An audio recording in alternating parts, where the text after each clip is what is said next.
Hello, my dear viewers. Welcome to the YouTube channel NEET Wonder Series. NEET physics 34 year series का यह video thermal properties of matter का part 2 है, जिसका topic है mode of heat transfer यानी conduction, convection, radiation. और इस chapter में सबसे ज्यादा क्वेश्चंस इसी टॉपिक से पूछे जाते हैं। ये questions Newton's law of cooling, thermal conductivity, wins displacement law और स्टीफन बोल्ट्जमैन लॉ से पूछे गए हैं। First question Newton's law of cooling पे बेस्ड, जो नीट 2021 यानी लास्ट ईयर पूछा गया है। इस क्वेश्चन को करने से पहले हम लोग जरा न्यूटन्स लॉ ऑफ कूलिंग के कॉन्सेप्ट को समझ लें। देखिए, न्यूटन्स लॉ ऑफ कूलिंग कहता है the rate of loss of heat means की rate of fall in temperature of a body is directly proportional to the difference of temperature of the body and the surrounding। यहां आप देख रहे हैं dq by dt जो है rate of loss of heat है, minus sign show करता है कि लॉस ऑफ हीट हो रहा है। T is the temperature of the body, T naught is the temperature of surrounding, K is constant of proportionality, जो कि दो बातों पर डिपेंड करता है, एरिया एक्सपोज पे और नेचर ऑफ द सरफेस। इसी टॉपिक को, इसी लॉ को जब हमें न्यूमेरिकल प्रॉब्लम सॉल्व करने के लिए यूज करने होते हैं तो हम इस फॉर्मूले को यूज करते हैं, T1 minus T2 divided by small t is equal to K T1 plus T2 divided by 2 minus T dot. आप सोच रहे होंगे कि यहां हमने माइनस साइन क्यों नहीं यूज किया। एक्चुअली यहां पर हमने initial temperature minus final temperature किया है। अगर इसे T2 माइनस T1 करते तो माइनस साइन लगाते, इट्स ऑल द सेम। एक और चीज ध्यान रखें, जो लॉ में आप स्मॉल के देख रहे हैं और यहां जो आप कैपिटल के देख रहे हैं, यह दोनों में फर्क है। यह कैपिटल की स्मॉल के पर तो डिपेंड करता ही है, साथ साथ बॉडी के मास और स्पेसिफिक हीट कैपेसिटी पर भी डिपेंड करता है। तो इसी को यूज करके, इन्हीं फॉर्मूले को यूज करके हम लोग जो भी क्वेश्चन पूछे गए हैं पिछले सालों में उनको सॉल्व करेंगे। पहले क्वेश्चन को देखते हैं। यहां पर आप देख सकते हैं कि कप ऑफ कॉफी है जिसका इनिशियल टेम्परेचर है 90 डिग्री सेल्सियस और फाइनल टेम्परेचर है 80 डिग्री सेल्सियस। टी टाइम लगता है 90 से 80 डिग्री सेल्सियस होने में। सराउंडिंग का टेम्परेचर मींस की रूम टेम्परेचर 20 डिग्री सेल्सियस है। This is the first condition. अब सेम कप ऑफ कॉफी अगर 80 डिग्री सेल्सियस से 60 डिग्री सेल्सियस होता है, रूम टेम्परेचर सेम ही है 20 डिग्री सेल्सियस, तो टाइम टेकन कितना होगा।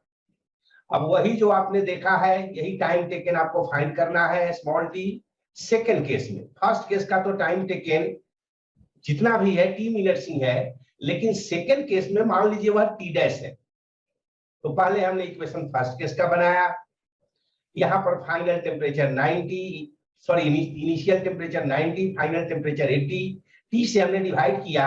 अब यह जो देख रहे हैं 90 प्लस 80 अपॉन 2, यहां पर दिक्कत ये होती है कि हम 90 डिग्री को डिवाइड करेंगे, 90 डिग्री में से 20 को माइनस करेंगे या 80 डिग्री सेल्सियस में से 20 को माइनस करेंगे, इसलिए हम मीन ले लेते हैं 90 प्लस 80 डिवाइडेड बाई 2।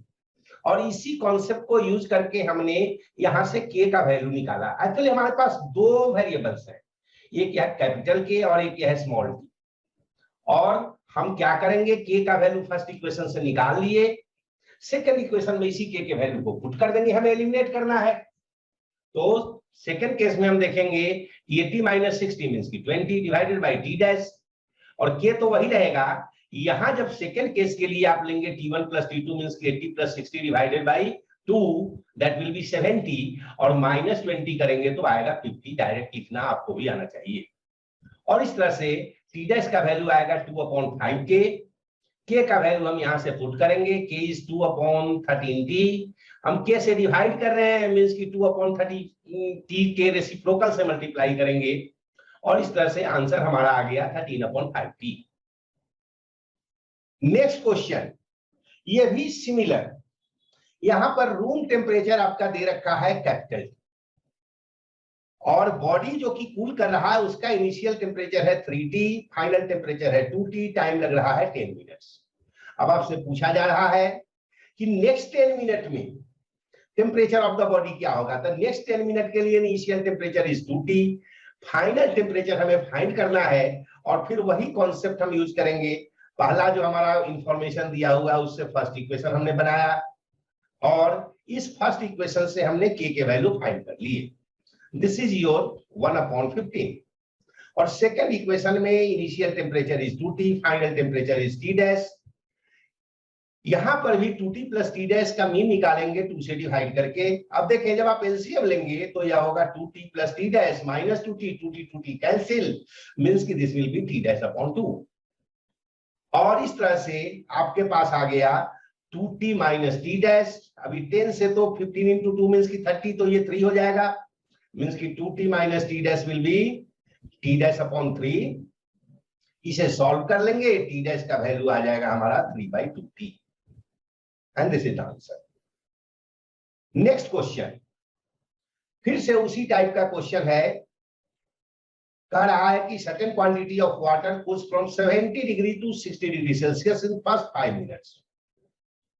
और अब सेकेंड टाइम जो है नेक्स्ट 5 मिनट्स में 60 डिग्री से 54 डिग्री सेल्सियस हो रहा है। इनिशियल टेम्परेचर सेकेंड केस के लिए 60, final temperature 54 degree Celsius. Surrounding का टेम्परेचर फाइंड करना है, मींस कि अब आपको T0 फाइंड करना है, बट प्रोसेस सेम। यहां पर भी हमने पहला इक्वेशन बनाया जिससे हमारा इक्वेशन आया 2 = K 65 - T0 और सेकेंड केस में 6/5 = K 57 - T0। दोनों को डिवाइड कर देंगे, हमें तो K को एलिमिनेट करना है। चाहते तो आप यहां से K का वैल्यू निकाल करके भी पुट कर सकते थे, but here the division method is easier one. तो यहां से हमको जब डिवीजन करेंगे 2 / 6/5 मींस कि ये 2 × 5/6 हो जाएगा, जिससे कि हमारा आ गया 5/3। और यहां से वैल्यू हमने पुट किया, क्रॉस मल्टीप्लाई किया, T0 को एक तरफ करेंगे, T0 का वैल्यू 45 डिग्री सेल्सियस आ गया। इसके बाद नेक्स्ट क्वेश्चन है हमारा सिमिलर क्वेश्चन। यहां पर भी यहां कह रहा है कि हॉट वाटर है जिसे 80 डिग्री सेल्सियस से कूल होकर के 75 डिग्री सेल्सियस तक आने में टाइम लगता है T1, 75 डिग्री से कूल होकर के 70 डिग्री सेल्सियस तक आने में टाइम लगता है T2 और 70 डिग्री से 65 डिग्री सेल्सियस तक आने में टाइम लगता है T3। एक चीज आप ध्यान रखेंगे, इनका रिलेशन T1, T2, T3 का चाहिए हमें। एक बात तो श्योर है कि जब टेम्परेचर ज्यादा रहता है तो सेम फॉल इन टेम्परेचर के लिए टाइम कम लगता है। जैसे जैसे टेम्परेचर कम होते जाएंगे बॉडीज के, for the same fall in temperature the time taken will be larger, means की T3 will be largest and T1 will be smallest and the condition is satisfied by your option E. Next question जो देख रहे हैं fifth question, यह आपके thermal conductivity पे है। Thermal conductivity के क्वेश्चन करने से पहले जरा हम लोग फिर से थर्मल कंडक्टिविटी के कॉन्सेप्ट को समझ लें। लॉ ऑफ थर्मल कंडक्टिविटी कहता है क्या कि अगर कोई भी बॉडी, जनरली हम लोग यहाँ पर लीनियर बॉडी के बारे में चर्चा करते हैं, जैसे कोई रॉड है, अगर उसके दोनों एंड के टेम्परेचर अलग अलग हो तो हाईयर टेम्परेचर से लोअर टेम्परेचर की तरफ हीट का फ्लो होता है। जब हीट के फ्लो हो रहे होते हैं तो शुरू के कंडीशंस में डिफरेंट पार्ट्स जो है पहले अपने टेम्परेचर को वो रेज करते हैं और इस वजह से उनको स्टेडी स्टेट में पहुंचने में थोड़ा वक्त लगता है। तो यह जो लॉ है वह स्टेडी स्टेट के लिए है। स्टेडी स्टेट वह स्टेट होता है जिस समय डिफरेंट पोर्शंस जो है अपने टेम्परेचर को रेज करने में हीट को कंज्यूम नहीं कर रहे हैं, वह हीट का ट्रांसफर करते रहते हैं। तो इसी स्टेडी स्टेट में rate of flow of heat जो है, जिसको हम लोग हीट करंट भी कहते हैं, इससे डिनोट करते हैं, और वह डिपेंड करता है 3 बातों पर। एक तो एरिया ऑफ क्रॉस सेक्शन जितना ज्यादा होगा उतना ज्यादा हीट करंट होगा। दोनों एंड के बीच के टेम्परेचर डिफरेंस मींस कि T1 - T2 जितना ज्यादा होगा, हीट करंट मींस कि हीट का फ्लो भी उतना ही रेट ज्यादा होगा। लेकिन लेंथ के साथ उनका इनवर्स रिलेशन है और इसी रिलेशन से हमें क्वेश्चंस को सॉल्व करने होते हैं। जैसे ये है आपका एक रॉड, सपोज कर लें कि इस एंड का टेम्परेचर है T1, यहां का टेम्परेचर है T2, इसका area of cross section A है और थर्मल कंडक्टिविटी के है, लेंथ इसका मान लीजिए एल है। तो यही इक्वेशन है कि किस रेट से हीट का ट्रांसफर होगा इस T1 एंड से T2 एंड तक। इसको समझने के लिए आप ज्यादा बेहतर होगा अगर इलेक्ट्रिक करंट के कॉन्सेप्ट को यूज करें, क्योंकि हीट करंट में और इलेक्ट्रिक करंट में अच्छी खासी एनालॉजी है, काफी सिमिलरिटी है। यहां पर हीट के फ्लो को के रेट को हीट करंट कहते हैं, वहां पर इलेक्ट्रिक चार्जेस के फ्लो को के रेट को इलेक्ट्रिक करंट कहते हैं। आप जानते हैं I इज इक्वल टू होता है V अपॉन R। यहां V जो देख रहे हैं यह इलेक्ट्रिक पोटेंशियल नहीं है, यह पोटेंशियल डिफरेंस है। It is similar to this T1 minus T2। यहां पर हीट का फ्लो होता है टेम्परेचर के डिफरेंस की वजह से, यहां पर इलेक्ट्रिक करंट का जो फ्लो होता है वह पोटेंशियल डिफरेंस की वजह से, चार्जेस का फ्लो पोटेंशियल डिफरेंस की वजह से। तो अगर भी आपका सिमिलर हो गया T1 माइनस T2 के, तो जो बचा हुआ क्वांटिटी है KA upon L, this is similar to 1 upon R, क्योंकि V तो हो गया T1 माइनस T2, तो KA upon L is similar to 1 upon R। Means कि इसी KA अपॉन L को आप कह सकते हैं thermal resistance of this conductor. तो R कितना होगा? R अगर चाहिए, R will B L upon KA। यह K थर्मल कंडक्टिविटी है जो नेचर ऑफ मटेरियल पे डिपेंड करता है। जितना ज्यादा वैल्यू होगा K का, उतना फास्ट कंडक्शन ऑफ हीट होगा किसी भी कंडक्टर में, और K का वैल्यू कम तो स्लो कंडक्शन होगा हीट का। यूनिट अगर निकालना चाहे K का, तो H जो आप देख रहे हैं यह H बेसिकली आपका रेट ऑफ हीट फ्लो है, मींस की Q अपॉन T है। और यह Q upon T, Q means की जूल, T मींस की टाइम तो सेकेंड, और इसका यूनिट हो जाएगा जूल पर सेकेंड, जिसको आप वाट कहते हैं। तो K का अगर यूनिट हमें चाहिए तो H इज आवर वाट, तो वाट हो गया। और ये एरिया ऑफ क्रॉस सेक्शन है, जब L से डिवाइड करेंगे तो यहाँ L बचेगा, जब लेफ्ट में जाएगा तो अपॉन में, तो पर मीटर हो जाएगा। और यह T1 माइनस T2 आप चाहे तो केल्विन में ले, डिग्री सेल्सियस में ले, कोई फर्क नहीं पड़ता, क्योंकि चेंज इन टेम्परेचर दोनों यूनिट्स में सेम होते हैं। तो T1 माइनस T2 को हम अपॉन में ले जाएंगे तो यह पर केल्विन हो जाएगा, और यही आपका यूनिट हो जाएगा। यहां पर यही H जो देख रहे हैं, Q अपॉन T जो देख रहे हैं, वही होता है आपका KA T1 minus T2 upon L। इसको जिस तरह से आप इलेक्ट्रिक करंट में देखते हैं कि किस कंडक्टर्स को आप सीरीज में भी कनेक्ट करते हैं, पैरेलल में भी कनेक्ट करते हैं, तो एक बार जरा उस कॉन्सेप्ट को यहां पर भी यूज कर लें, क्योंकि उन्हीं पे बेस्ड क्वेश्चंस पूछे जाते हैं। पहला जो हमने देख रहे हैं वह है हमारा series combination, and the second case is parallel combination. Series combination कुछ ऐसा, एक कंडक्टर ये है आपका, दूसरा कंडक्टर ये इससे अटैच हो गया, इस एंड का टेम्परेचर T1, इस एंड का टेम्परेचर T2 जनरली आपको दिया रहेगा। ये जो बीच का टेम्परेचर है T1 दोनों के बीच का, यह हम T0 मान लेते हैं, यह जनरली निकालने को पूछा जाता है, फाइंड करना होता है। तो एक तो यह बात हो गई। दूसरा, पैरेलल कॉम्बिनेशन आपका कुछ इस तरह का होगा, ये है एक कंडक्टर और इसी के साथ अटैच है दूसरा कंडक्टर, इसमें यह T1 रहेगा, यह T2 रहेगा। एक और चीज ध्यान दें, जनरली आपको दोनों ही केसेस में एरिया ऑफ क्रॉस सेक्शन और दोनों के लेंथ इक्वल होंगे। यहां पर लेंथ तो जरूर इक्वल रहेगा, यहां पर area of cross section different हो सकता है, यहां पर भी यहां आपको एरिया ऑफ क्रॉस सेक्शन जरूर सेम रहेगा, लेंथ अलग अलग हो सकता है। हालांकि क्वेश्चन नहीं पूछे जाते हैं तो हम लोग सिमिलर लेंथ और similar area of cross section की बात करेंगे दोनों की जगह। इसका एरिया ऑफ क्रॉस सेक्शन भी ये और इसका एरिया ऑफ क्रॉस सेक्शन भी ये। इसकी थर्मल कंडक्टिविटी K1, इसकी थर्मल कंडक्टिविटी K2। यहां पर भी सेम उसी तरह से इसका एरिया ऑफ क्रॉस सेक्शन भी ये ले लिए हमने, इसका भी एरिया ऑफ क्रॉस सेक्शन ले लिया। इसकी थर्मल कंडक्टिविटी K1, इसकी थर्मल कंडक्टिविटी K2। तो अभी जो पीछे हम लोग कॉन्सेप्ट पढ़े हैं एच के फॉर्मूले का, उस पे बेस क्वेश्चन आएगा, तो उसको तो आपने सीख लिया है। 3 तरह के और क्वेश्चन हमें सीखने हैं। पहला, यह टी नॉट निकालने का तरीका। दूसरा, इस पूरे कॉम्बिनेशन का इक्विवेलेंट थर्मल कंडक्टिविटी मींस की के इक्विवेलेंट, और इसमें इक्विवेलेंट थर्मल कंडक्टिविटी मींस की K1 K2 के बजाय अगर हम इसे 1 लेना चाहें तो K का वैल्यू क्या होगा। पहले हम लोग यहां देखते हैं टी नॉट निकालने का तरीका।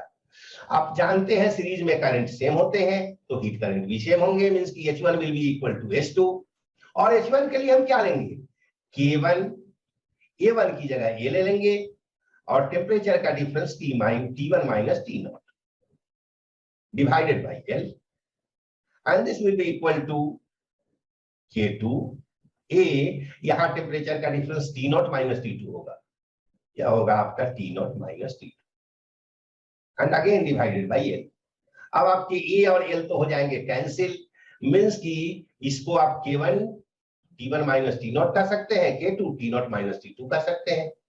आप K1 को T1 से मल्टीप्लाई करें, K1 को T नॉट से मल्टीप्लाई करें, सिमिलरली K2 को T नॉट से मल्टीप्लाई करें, K2 को T2 से मल्टीप्लाई करें, दोनों T नॉट वाले पार्ट को एक साइड कर लें, लेफ्ट में ले लें, और K1 T1 वाले और K2 T2 वाले को राइट में ले लें, मींस की एक साइड में अरेंज कर लें। और इस तरह से जब आप T नॉट का फॉर्मूला डिराइव करेंगे यहां, तो बड़ा सिंपल सा फॉर्मूला होगा K1 T1 plus K2 T2 divided by K1 plus K2। इस फॉर्मूले को अगर आप याद रखें तो डायरेक्ट आंसर आप फाइंड करेंगे, क्योंकि पेपर में आपके पास इतना वक्त नहीं होता फॉर्मूले को डिराइव करने का। तो एक तो पार्ट आपने देख लिया। दूसरा आपको देखना है कि इक्विवेलेंट थर्मल कंडक्टिविटी क्या होगा। तो जैसे आपने देखा था कि हम इसे यूज करते हैं कॉन्सेप्ट किसका, इलेक्ट्रिक करंट का, वहां पर आप जानते हैं कि रेसिस्टेंस सीरीज में ऐड होते हैं, मींस की इक्विवेलेंट रेसिस्टेंस को अगर हम R कह लें तो इसके केस में R will be equal to R1 plus R2, और R कितना होगा, अभी अभी आपने फॉर्मूले देखे हैं R के लिए, 1/R के लिए भी और R के लिए भी। 1/R के लिए तो हमने देखा था KA/L, लेकिन R चाहिए तो L/KA हो जाएगा। यहां दोनों के जब कॉम्बिनेशन की बात करते हैं तो यहां L नहीं, पूरे का लेंथ तो 2L होगा, तो R के लिए तो हम लेंगे 2L अपॉन इसके थर्मल कंडक्टिविटी को K कह लेते हैं, और एरिया ऑफ क्रॉस सेक्शन तो सेम ही है हमारा ही। R1 के लिए यही हो जाएगा L/K1 एंड A, और प्लस R2 की जगह हो जाएगा L/K2A। ये L/A तो दोनों साइड से आप कॉमन ले लें और कैंसिल कर दें, तो बचेगा आपके पास 2/K, और यहां जो बचा आपके पास 1/K1 1/K2, एलसीएम लेंगे तो यह हो जाएगा K1 K2 और साथ में K1 प्लस K2, और आपको K का वैल्यू चाहिए तो इसी से निकालेंगे K का वैल्यू, तो यह हो जाएगा 2K1 K2 upon K1 plus K2। और आप इस फॉर्मूले को भी जरूर याद रखें। एक फॉर्मूला आपने यह देख लिया सीरीज के लिए एक दूसरा फॉर्मूला यह देख लिया। अब पैरेलल के केस में हमें निकालने हैं इक्विवेलेंट थर्मल कंडक्टिविटी। पैरेलल के केस में जिस तरह से रेसिस्टेंस का आप देखते हैं कि reciprocal of the resistance add होते हैं, मींस की 1/R will be equal to 1/R1 plus 1/R2। और अभी अभी तो हमने देखा है कि 1/R का वैल्यू क्या होता है, KA/L। तो जब टोटल के लिए लेंगे तो हम इसके थर्मल कंडक्टिविटी को K कह लेते हैं, वह हो जाएगा K। Area of cross section A और A मिलकर के 2A हो जाएगा, जब पूरे की बात करेंगे तो K into 2A upon L तो सेम ही है, इंडिविजुअल का भी L ही है और दोनों के कॉम्बिनेशन का लेंथ भी L ही है। और यहां पर आ जाएंगे तो यही फॉर्मूला बन जाएगा आपका K1 A/L और प्लस K2A/L। और अब यहां से भी आप A/L को कॉमन लेकर के कैंसिल कर सकते हैं और इस तरह से K का वैल्यू यहां पर आपको 2K इज इक्वल टू मिल जाएगा K1 प्लस K2, मीन्स की K will be equal to K1 plus K2 divided by 2। तो ये तीन फॉर्मूले को आप याद रखें, क्वेश्चन करने में आपके टाइम को सेव कर देगा। अब आते हैं जरा क्वेश्चन पे। ये देखें, यही क्वेश्चन है हमारा जिसकी चर्चा अभी हम लोग कर रहे थे। आप देख सकते हैं पैरेलल कॉम्बिनेशन है और आपसे पूछ रहा है इक्विवेलेंट थर्मल कंडक्टिविटी निकालने का। यहां पर आपके एरिया ऑफ क्रॉस सेक्शन का कोई जिक्र नहीं किया है, नतीजा सेम होंगे। अगर नहीं रहता तो ऑप्शंस में आपके A1 A2 जरूर रहते, अगर रहते तो आप इस फॉर्मूले को यूज कर लेते, K equal to K1A1 plus K2A2 divided by A1 plus A2। नहीं है, इसका मतलब A1 A2 बराबर है, तो A1 A2 बराबर है तो अभी अभी तो हमने निकाल करके देखा है कि थर्मल कंडक्टिविटी जो इक्विवेलेंट होगा वह K1 plus K2 divided by 2 होगा। Now the next question, similar question है उसी थर्मल कंडक्टिविटी पर। यहां पर कह रहा है कि कोई मेटल रॉड है जिनके दोनों एंड के बीच का टेम्परेचर जो है एक जगह का है 100 डिग्री सेल्सियस और एक एंड का है 110 डिग्री सेल्सियस, तो डेल्टा टी क्या हुआ 10 degree Celsius. Same metal rod को, और इसके केस में फर्स्ट केस में हमने देखा कि रेट ऑफ हीट फ्लो जो है मींस की H का वैल्यू है 4 जूल पर सेकेंड। अब इसी रॉड को हमने दोनों एंड के टेम्परेचर को चेंज करके 200 डिग्री सेल्सियस और 210 डिग्री सेल्सियस कर दिया, लेकिन डेल्टा टी का वैल्यू तो दोनों केस में सेम ही है।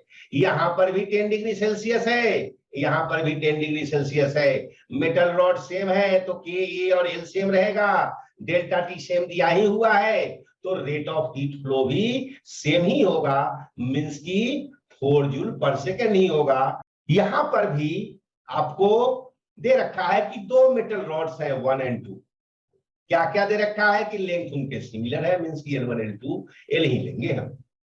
Temperature between the rods, temperature between their ends भी सेम ही है, मींस की सेम टेम्परेचर डिफरेंस, तो डेल्टा टी भी सेम है, लेकिन उनके थर्मल कंडक्टिविटीज अलग अलग है K1 और K2, area of cross section भी अलग अलग है A1 और A2।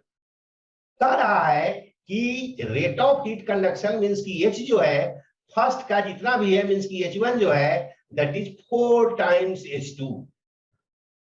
और बस यही हमने H के फॉर्मूले को देखे हैं, आप चाहे तो H1 लिखे H2 लिखे, आई होप कि इसको लिखने की जरूरत आपको नहीं होनी चाहिए, डायरेक्ट आप इस कॉन्सेप्ट को यूज करेंगे H1 is equal to 4H2 और यह स्टेप आपका डायरेक्ट होगा, it will save a lot of time.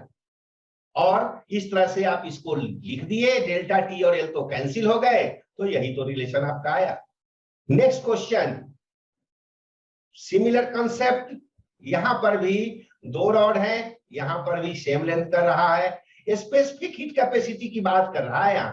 But ध्यान रहे जब हम थर्मल कंडक्टिविटी की बात करते हैं तो वहां तो already specific heat capacity included होता है इसके में, तो इसलिए S1 S2 की जरूरत तो हमें है ही नहीं, it's just to mislead you, so please don't be misled.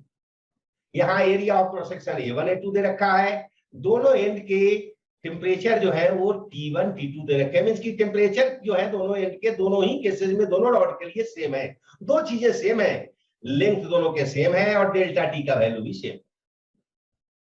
आपसे कह रहा है कि साथ साथ rate of loss of heat due to conduction वह भी इक्वल है, मींस की H1 H2 इक्वल है। तो जैसे पिछले क्वेश्चन में किए हैं यहां पर भी डायरेक्ट आप इस स्टेप को लिखे, यहां से ये और ये दोनों बराबर होंगे और बाकी तो आप देख रहे हैं T1 minus T2 upon L तो कैंसिल ही हो जाएगा, यही तो रिलेशन है आपका। And this satisfies your answer option A. Next question थोड़ा सा इसमें समझने वाला है, यहां देखें कह रहा है कि यह एक आपका स्लैब है स्टोन का और इस स्टोन स्लैब के ऊपर में आपने आइस रख रखा है जो कि 0 degree Celsius, this is ice eight 0 degree Celsius, और नीचे से इसको हीटिंग कर रहे हैं किससे, स्टीम एट 100 डिग्री सेल्सियस पे। 100 डिग्री सेल्सियस पे। साथ साथ इस स्लैब का डायमेंशन भी दे रखा है, इसका सरफेस एरिया दे रखा है 0.36 मीटर स्क्वायर, और ये जो दोनों सरफेस के बीच का डिस्टेंस है जिसको आप एल कह सकते हैं, दिस इज योर 0.1 मीटर। आपसे पूछा जा रहा है कि जब कभी भी आप इसकी हीटिंग करेंगे तो 4.8 केजी आइस मेल्ट हो जाता है 1 घंटे में। आपसे पता करने के लिए कह रहा है thermal conductivity of the slab, means की के का वैल्यू फाइंड करना है इस स्टोन स्लैब का। तो सबसे पहले तो देखें कि 4.8 केजी आइस जब मेल्ट हुआ है तो हीट तो यहीं से ट्रांसफर होकर के गया होगा।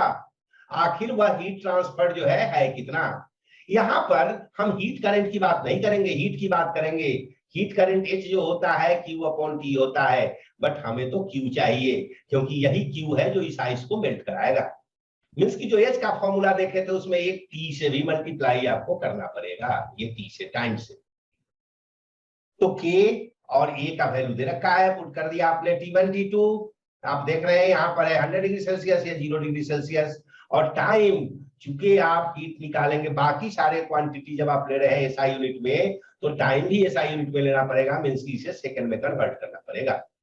और इस तरह से कितना हीट दिया इसने लोअर सरफेस ने अपर सरफेस को, this is your K into 3.6 into 100 into 3600 joule. This much heat is transferred from lower surface to upper surface. यहां तक ट्रांसफर हुआ है, यहां ट्रांसफर हुआ है, और यही वह हीट ट्रांसफर है जो कि आइस को मेल्ट कराया है। और आइस के मेल्टिंग के लिए तो आपको लेटेंट हीट का कॉन्सेप्ट यूज करना पड़ेगा। और इस तरह से जो हीट रिक्वायर्ड है मेल्टिंग के लिए, मास ऑफ आइस ले लिया आपने 4.8 केजी, और लेटेंट हीट तो आपको दिया ही हुआ है, और वैल्यू पुट किए this much heat is required for the melting of ice. आप कहेंगे कि आपने इसे मल्टीप्लाई वगैरह क्यों नहीं किया। जब भी कभी ऐसा सिचुएशन हो कि दोनों को इक्वेट करना हो तो पहले हम इक्वेट कर लेंगे, और जो फाइनल सिचुएशन आएगा तब हम मल्टीप्लाई डिवाइड करेंगे। यहां पर काम काफी आसान हो गया है। ये आप देख रहे हैं 3.6 है, यहाँ 4.8 है। आप दोनों के डेसिमल को हटाएंगे, 12 से कैंसिल होगा दोनों, यहाँ 3 हो जाएगा, यहाँ 4 हो जाएगा। सिमिलरली आप पावर्स को भी कैंसिल कर सकते हैं। यहां पर 3.36 है, यहां पर 3600 है, डिवाइड करेंगे। आप इसे राउंड ऑफ करके भी अगर डिवाइड करते हैं तो नियरली इतना ही जो है आंसर आएगा। आपके ऑप्शंस जो है इतने मार्जिन तो रखते हैं। तो ये थे आपके question number 9। Now the next question.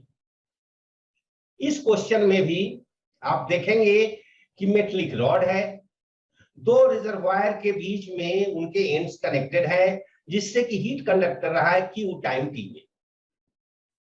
अब आपसे कह रहा है कि मेटलिक रॉड को आपने मेल्ट कर दिया, मेल्ट करके अब रॉड के शेप को आपने बदल दिया।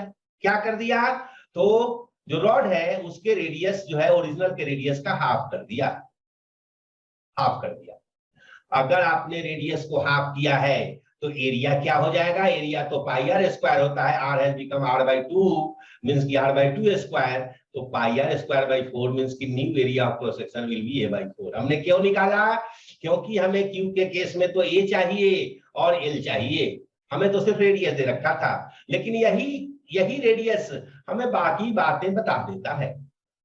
एक तो हमने एरिया निकाल लिया, new area has become a/4, और ध्यान रहे जब सिलिंड्रिकल ऑब्जेक्ट्स होंगे तो एरिया ऑफ क्रॉस सेक्शन अगर 4 गुना बढ़ जाएगा तो लेंथ 4 गुना कम हो जाएगा।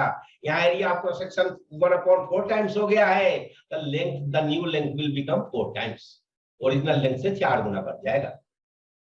तो ओरिजिनल में तो आपने ये देखा था Q का वैल्यू, और अब जो हमें Q डैश निकालना है उसमें चूंकि मटेरियल सेम है तो K सेम रहेगा।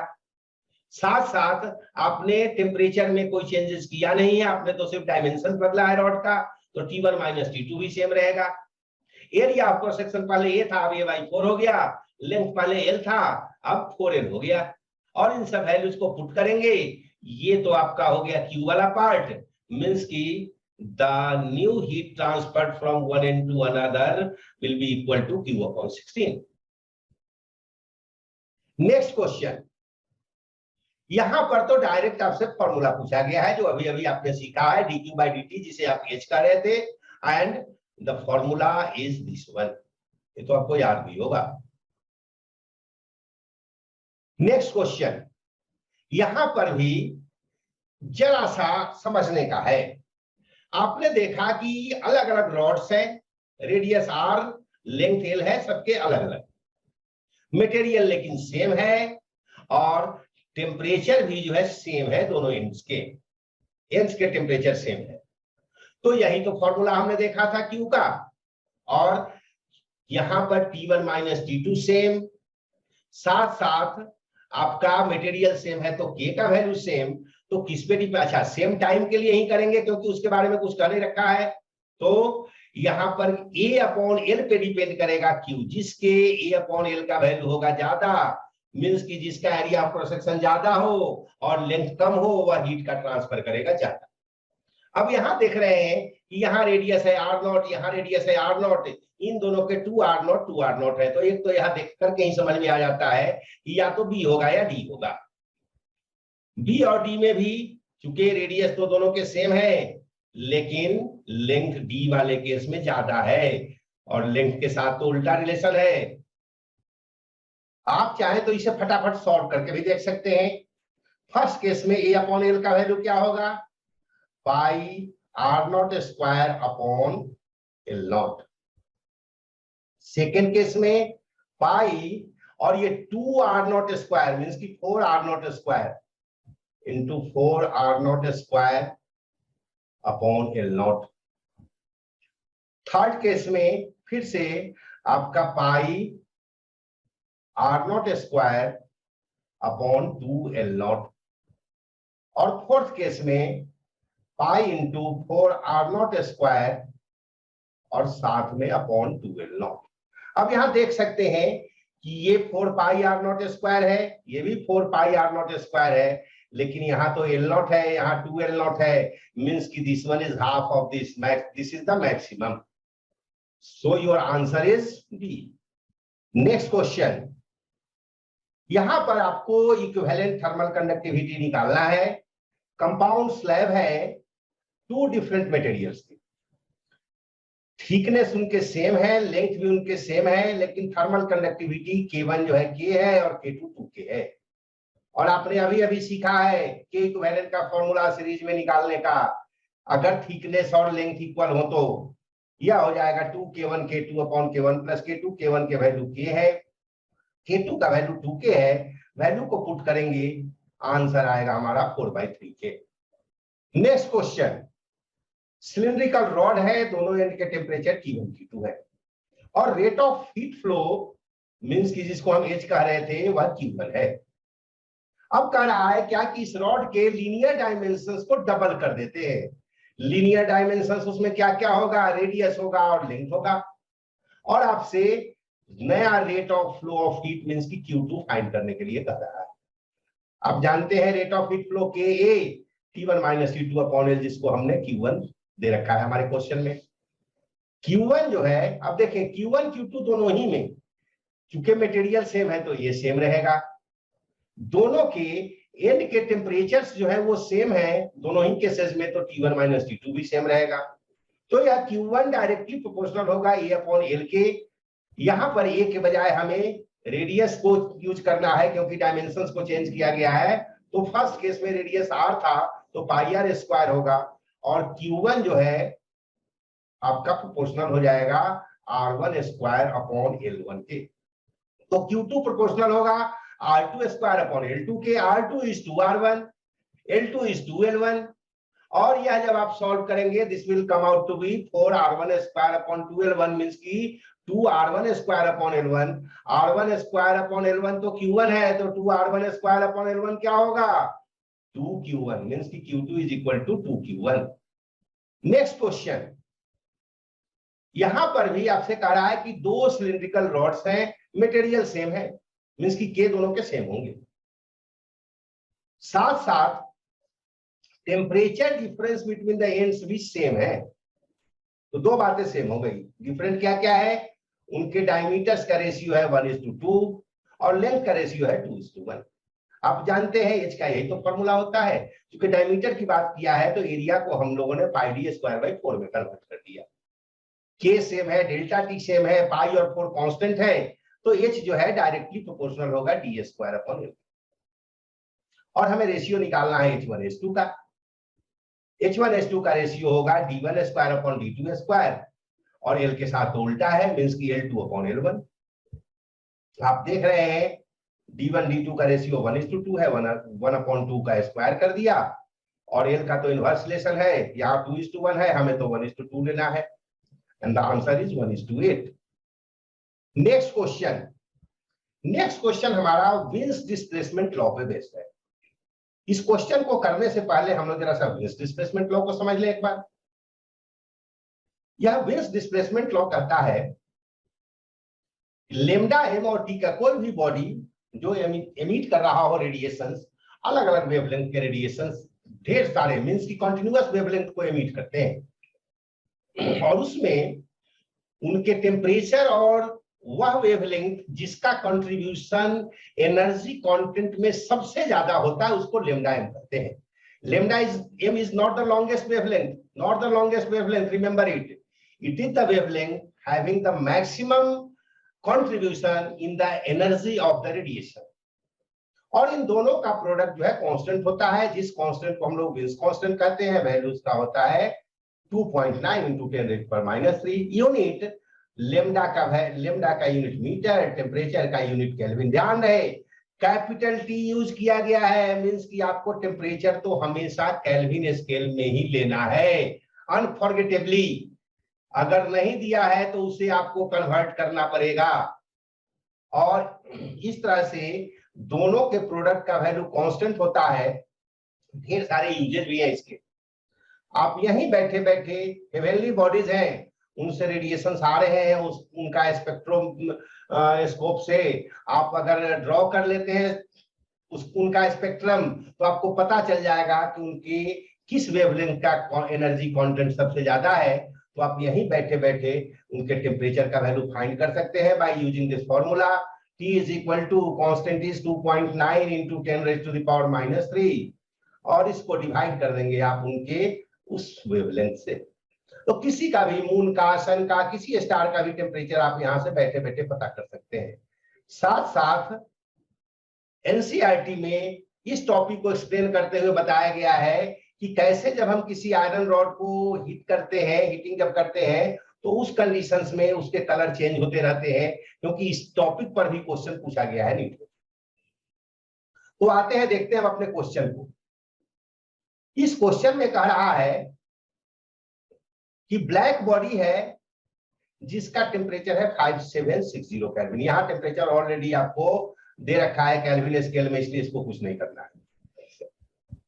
कह रहा है कि 250 नैनोमीटर पे एनर्जी एमिटेड जो है रेडिएशंस का वह U1 है, 500 नैनोमीटर पे U2 है, और 1000 नैनोमीटर पे U3 है।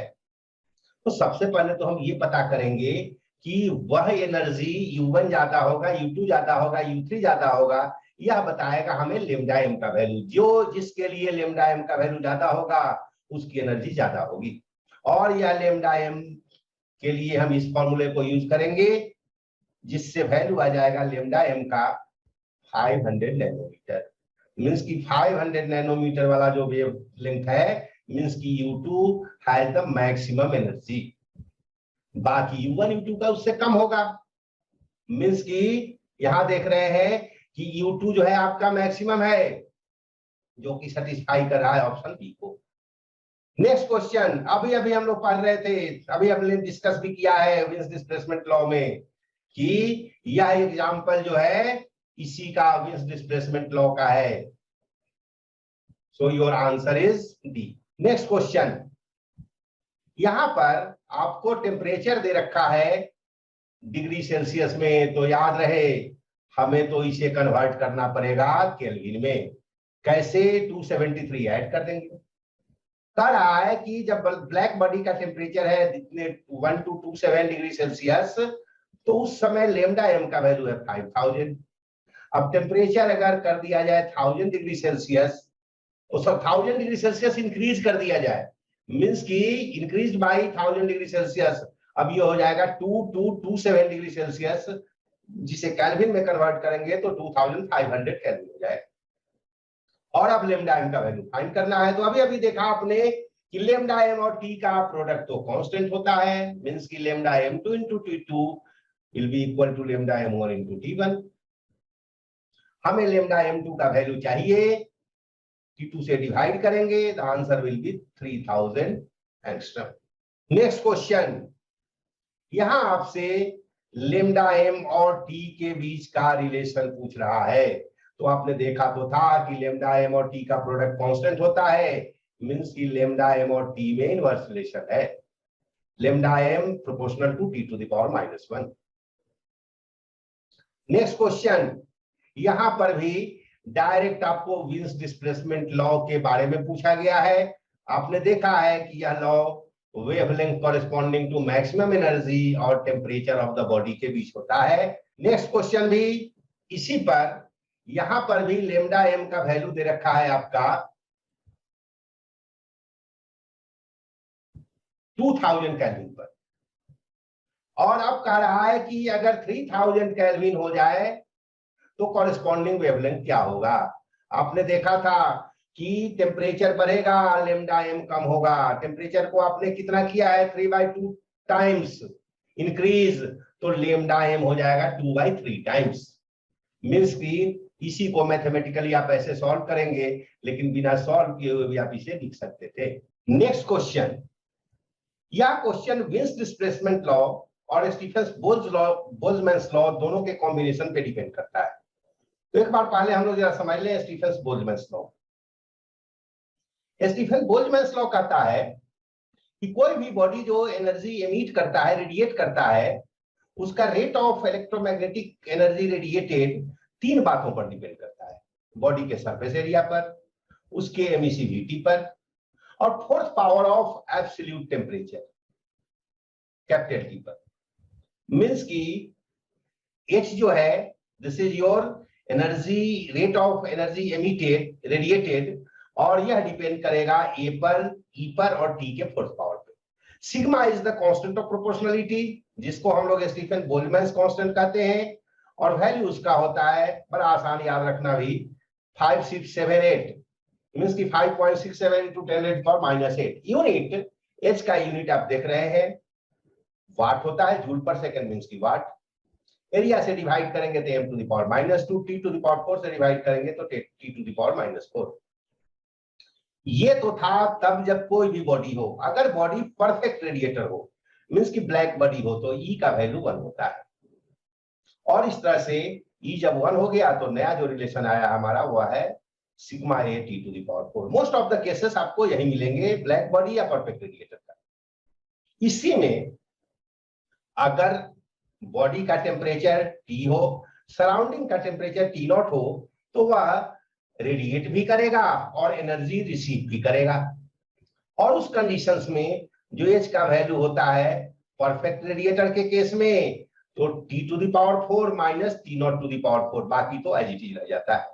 और अगर बॉडी परफेक्ट रेडिएटर नहीं है तो E से भी मल्टीप्लाई करना पड़ेगा हमें।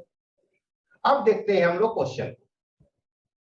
यहां आप देख रहे हैं कि पावर रेडिएटेड की बात कर रहा है, और अभी अभी हमने देखा कि पावर रेडिएटेड जो है वह टेम्परेचर के फोर्स पावर पर डिपेंड करता है, एब्सोल्यूट टेम्परेचर। और साथ साथ यह कह रहा है कि वह ब्लैक बॉडी जो मैक्सिमम एनर्जी एमिट करता है वह वेवलेंथ है लेमडा नॉट। तो विंस डिस्प्लेसमेंट लॉ हमें देगा लेमडा m और t का रिलेशन।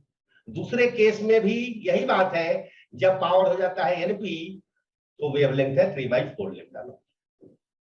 और इस तरह से हमने दोनों केसेस के टेम्परेचर का, सेकंड केस का टेम्परेचर सपोज कर ले T डैश है, फर्स्ट केस के टेम्परेचर अगर T है, तो इस रिलेशन से हमने T और T डैश के रिलेशंस को डेवलप कर लिया विंस डिस्प्लेसमेंट लॉ से। और अब जो है आप जानते हैं पावर रेडिएटेड डिपेंड करता है T के फोर्स पावर पे, तो P2/P1 will be equal to T dash upon T to the power 4।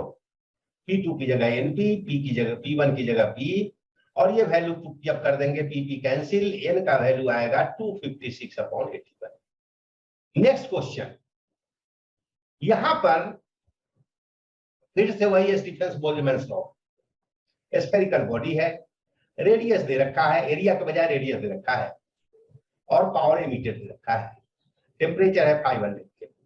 अब कह रहा है कि रेडियस को हाफ कर दें, टेम्परेचर को डबल कर दें, तो नया पावर रेडिएटेड क्या होगा? इनिशियली आप देख रहे हैं कि वह है sigma A T to the power 4, क्योंकि ए की जगह हमें रेडियस दे रखा है तो हम रेडियस यूज कर लेंगे। 4 पाई आर स्क्वायर स्फेरिकल बॉडी है। अब नए केस में रेडियस को कर दिया है हाफ, मींस की R2 इज R1/2 और T2 को कर दिया है 2T1।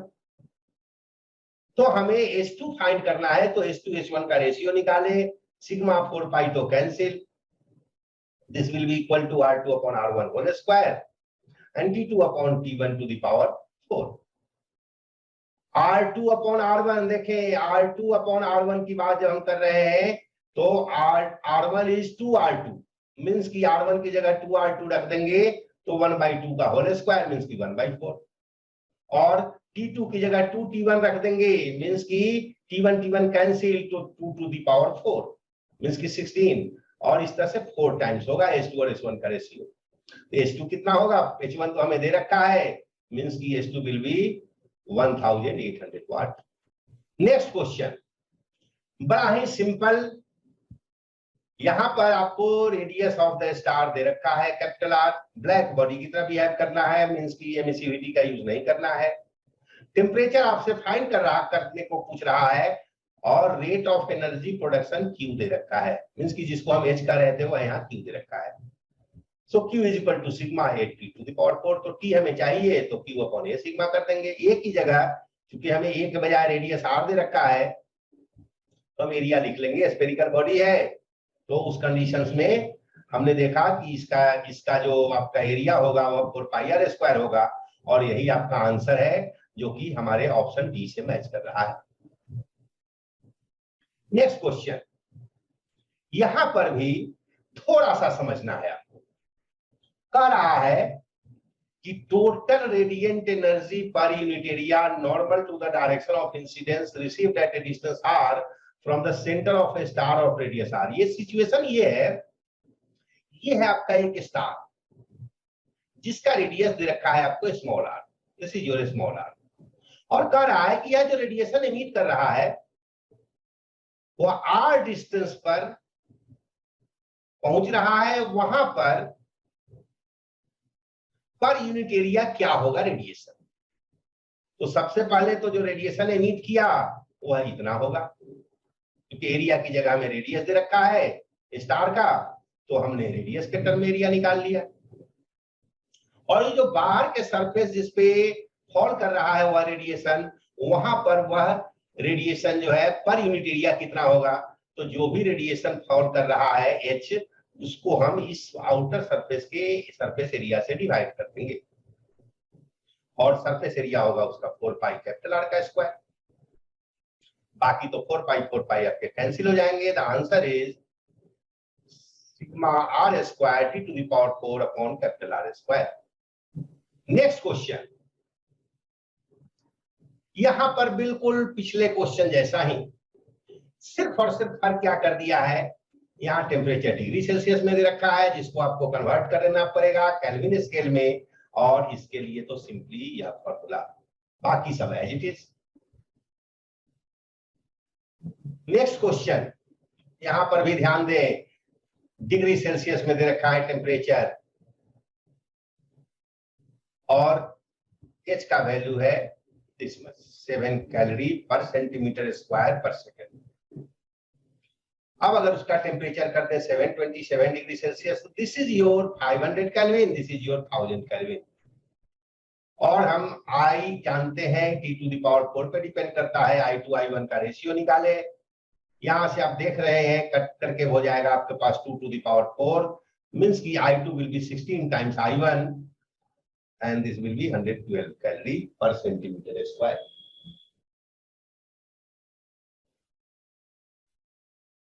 नेक्स्ट क्वेश्चन, कुछ भी नहीं, डायरेक्ट यहां पर आपने देखा T टू द पावर 4 पे डिपेंड करता है H, लेकिन T should be in kelvin, तो हम सिंपली इसे कन्वर्ट कर लेंगे डिग्री सेल्सियस को केल्विन में, मींस की H will be proportional to 1000 to the power 4।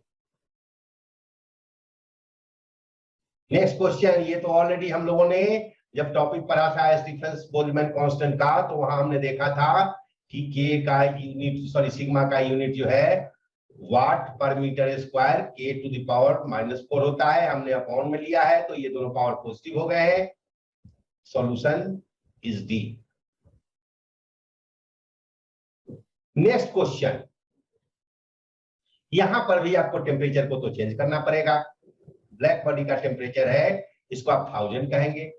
Power radiate कर रहा है 60 वाट। सराउंडिंग का भी टेम्परेचर दे रखा है 227 डिग्री सेल्सियस मींस की 500 केल्विन। अब कह रहा है कि अगर temperature of the black body change to 1227 degree Celsius means की 1500 कर दे, तो अब पावर क्या होगा रेडिएट। आपने देख रखा है एच का फॉर्मूला, और इसमें फर्स्ट केस में हमने एच का वैल्यू 60 ले लिया, T is 1000, T not is 500। Second case का तो हमें निकालना ही है, जिसे हमने एच डैश ले लिया, T इज 1500 और T नॉट तो आपका सेम ही 500 ही है। और इस तरह से एच डैश और 60 का रेशियो निकाले, हमें तो एच डैश चाहिए। इसमें थोड़ी सी सावधानियां बरतेंगे। देखिए, इसे सॉल्व करने में टाइम ज्यादा लगाएगा। यहाँ देख रहे हैं इसमें भी 500 इंटू 3 है, यहाँ पर 500 है। यहाँ से 500 टू द पावर 4 अगर आप कॉमन लेते हैं तो यहाँ बचेगा 3 to the power 4 -1 to the power 4। Similarly नीचे बचेगा 2 to the power 4 -1 to the power 4। और इस तरह से आपका काम आसान हो जाएगा। And this is your, the ratio is 80/15। तो एच डैश कितना होगा, इसको आप सिंपली मल्टीप्लाई कर देंगे 60 से, मींस की 320 वाट। नेक्स्ट क्वेश्चन बहुत ही आसान।